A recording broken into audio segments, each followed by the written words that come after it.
General ಬೋಗಿಯಲ್ಲಿ ಸೀಟಿಗಾಗಿ ಶುರುವಾದ ಜಗಳ ಕಪಾಳ ಮೋಕ್ಷದಲ್ಲಿ ಅಂತ್ಯ. ಪತ್ನಿಯ ಬಗ್ಗೆ ಕೆಟ್ಟದಾಗಿ ಮಾತನಾಡಿದ್ದಕ್ಕೆ ಮಹಿಳೆಗೆ ಬಿತ್ತು ಏಟು.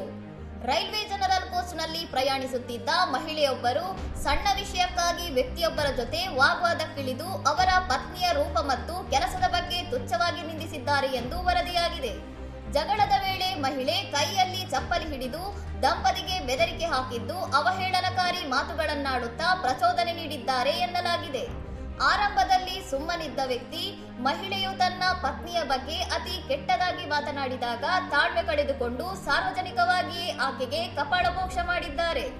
ಈ ಘಟನೆಯ ವಿಡಿಯೋ ಸಾಮಾಜಿಕ ಜಾಲತಾಣಗಳಲ್ಲಿ ಭಾರಿ ವೈರಲ್ ಆಗಿದ್ದು, ಸಾರ್ವಜನಿಕ ಸ್ಥಳದಲ್ಲಿ ಮಹಿಳೆಯ ವರ್ತನೆ ಎಷ್ಟು ಸರಿ ಎಂಬ ಬಗ್ಗೆ ನೆಟ್ಟಿಗರು ಪ್ರಶ್ನೆ ಮಾಡುತ್ತಿದ್ದಾರೆ.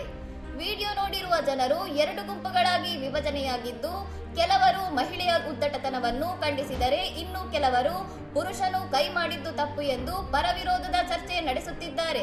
ಇನ್ನಷ್ಟು ಸುದ್ದಿಗಳಿಗಾಗಿ ನೋಡ್ತಾ ಇರಿ ಸೌರಂ ಟಿವಿ.